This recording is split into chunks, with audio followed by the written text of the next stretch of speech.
Hey everybody, welcome to a CNC tier list maker. Now, I'm not gonna lie, I've already kind of shown you guys already a tier list, but I was thinking, you know what, CNC, there's a lot of games, and the way that I did my tier list back then, it was just kind of like, oh, there was like the old CNC and the new CNC, so I've got like the main ones here. I've avoided some of the expansion packs of this guy because that's too much work, and I'm not going to do that. Instead, I'm just going to kind of like go through each of these in a really roundabout way of just showing off my opinion. So let's see, well, actually I got a separate category for you, CNC4. You know, honestly, CNC4 isn't technically a bad game. That's the interesting thing. It's just that it's just not a CNC game. It's not at all.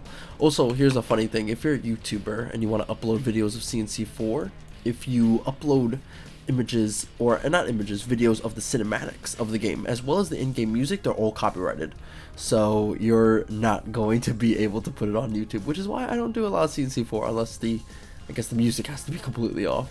Regardless, let's see who else. What was an F? Let's see, what was an F? I would consider, even though this is probably not a bad game, in my view, Tiberium Alliances is the top of the F. A Facebook Command and Conquer game? No, just absolutely not. The fact that I have to wait 60 hours for a Scorpion tank, no, not gonna happen. And I think I want to caution and say that's about it. Obviously, there's Rivals, and I don't know if Rivals is an F because I have played Rivals, and at least in Rivals, it's a real-time strategy game. You're still constructing bases to an extent as well as units, and they're all CNC units. It's just a lot of them are made really weird. I was gonna put it in D, honestly. I should probably close my window, but my room is gonna become a sauna. Okay, so let's see.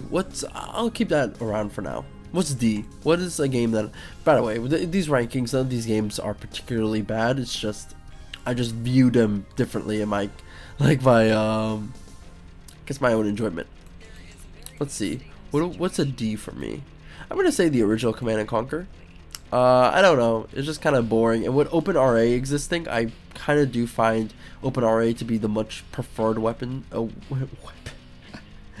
wielding the sword of OpenRA, but I think OpenRA is definitely the much preferred method if you want to play like a standard Command and Conquer game. You know, why even load up the old one?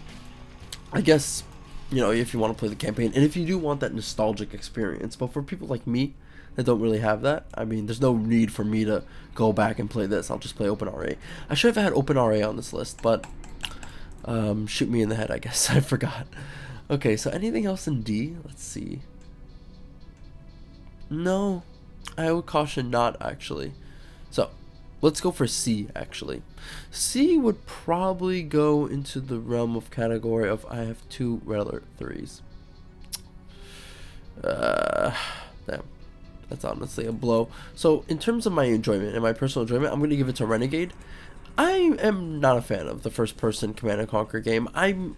It's not that it's a bad game. I think I've had a lot of fun hours and a lot of videos actually that I've made on this, but I definitely don't prefer it. I don't prefer it as much as I prefer these strategy ones, you know? The strategy ones for me are just much better.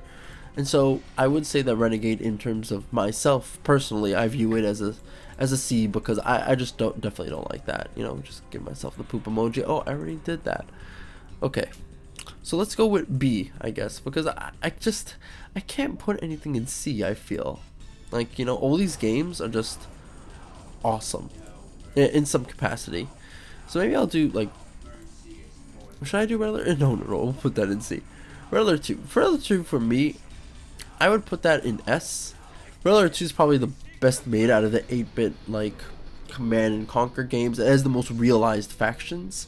Well, not the most realized, I would say, because Red Alert 3 kind of just takes it into overdrive. But I would say in terms of you know, beforehand, NOD and GDI were not the same, so to speak, right? They were different sides of the coin, religious extremism and this analogy to a hyper advanced Western or United Nations force. I actually don't know.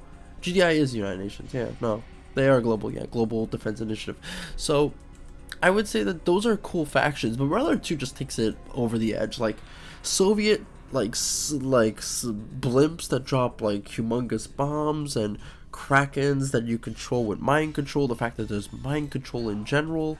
I'm counting Yuri's Revenge as well in this, like mind control UFO saucers, war dogs, war bears. Actually, no, war bears is a Red Alert 3 invention. Oopsie daisy. But just the sheer load of the insanity that comes from these alternate history factions, I really enjoy like playing Red Alert 2 a lot more than playing Command and Conquer, and to a lesser extent Tiberian Sun. And Tiberian Sun I'm gonna put like probably an A, because I did have a lot of fun with Tiberian Sun, but it's just that I think in terms of my 8-bit games, I definitely prefer, it's not even 8-bit, I keep saying 8-bit, but I don't think it's 8-bit. You guys know what I mean, like the 2D Command and Conquers, there we go, that's the term. The 2D, in terms of 2D Command and Conquers, I find Red Alert 2 to be the king. I do really want to see Red Alert 2 on OpenRA, but I've played like only one version of the prototype, so we'll have to see how it happens like later down the line. But for now, honestly, I'd put like Red Alert 2 definitely as the top. Like, I like alternate history factions with like crazy UFO units, krakens, and whatever. But with that being said, it's not my favorite 3D Command and Conquer game. That would go to 0 Hour, and I personally view 0 Hour to be just my favorite, because it takes all the racial stereotypes and turns it to 100. Like, I mean, I really like the voice and the dialogue in all of the factions. I like how they're created, I like their background lore, I like this geopolitical game between China and United States and GLA just being caught in the middle. I like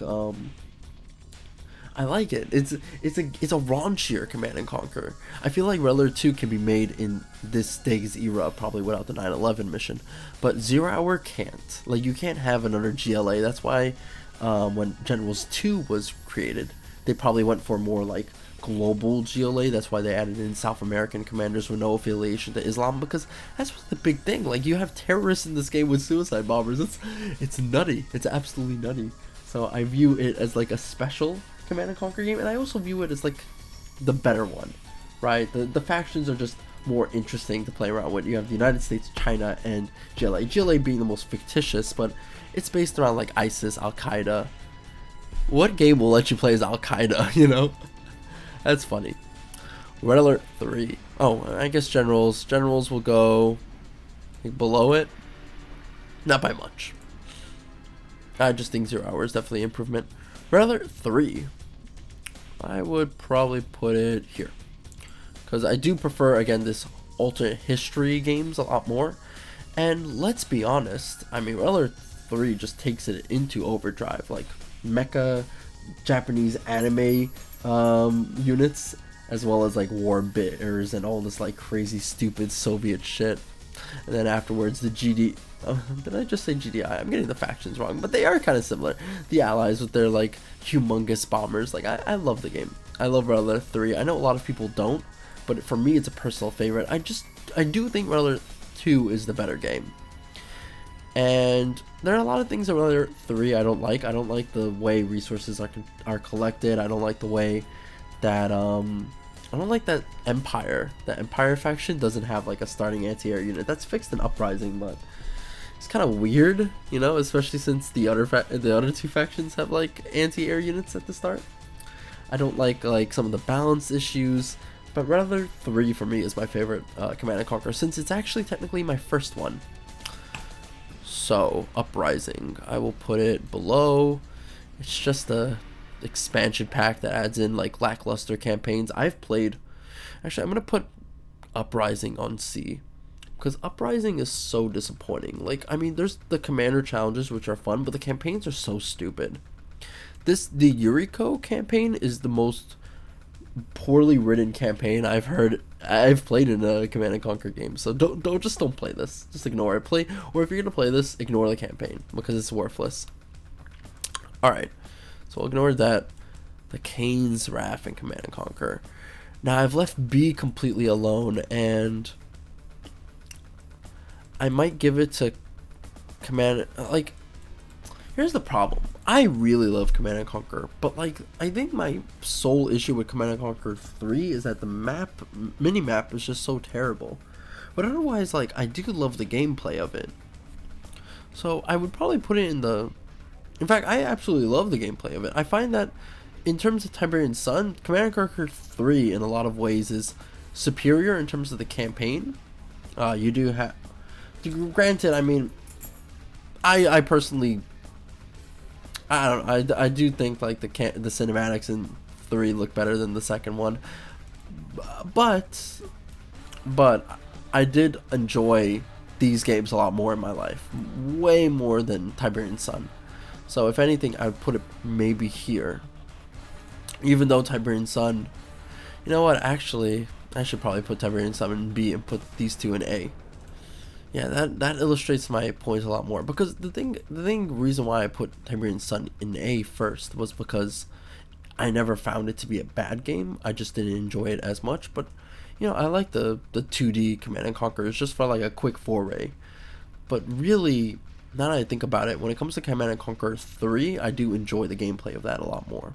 I like the 3D Command and Conquers a lot more, actually, with the exception of 2, right? Because I feel like OpenRA, to a lesser extent, is just the more visually pleasing version of like these archaic Command and Conquers that really, if they had them remastered, I probably wouldn't have any problem with them. But Command and Conquer 3, like, I just really love the gameplay. I've played like hundreds of thousands of hours probably into Command and Conquer 3 and Command and Conquer 3 Kane's Wrath. And the super weapons and all the improvements that Kane's Wrath makes to Command & Conquer 3 definitely put it above in my list. But you see, in terms of like comparing them to like the S tier, they're really not in comparison, and I really don't like them as much.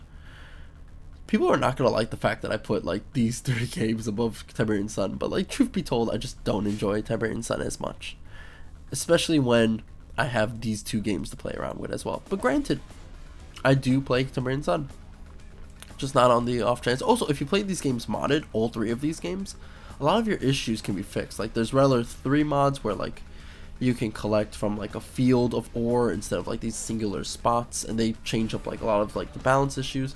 Same with these 2. Sun, it's more on the engine and the fact that the game is kind of old. Rivals is going into D. I've thought about it in terms of a technically good Command and Conquer game. I mean, hey, I mean, it works. It's not like Tiberium Alliances that lies to you, you know? You have a Command & Conquer game. It's just not what you want. And it's not good. Not that good, at least. I mean, when you're in the bathroom, the matches are like 5 minutes, so it's like a good bathroom game, actually. Much better than this one. But anyway, that's really about it. That's my list. Let me know what you guys think. Let me know if you guys agree with it. If you don't agree with me, if you'll unsubscribe from my channel because of my list. And, bye-bye.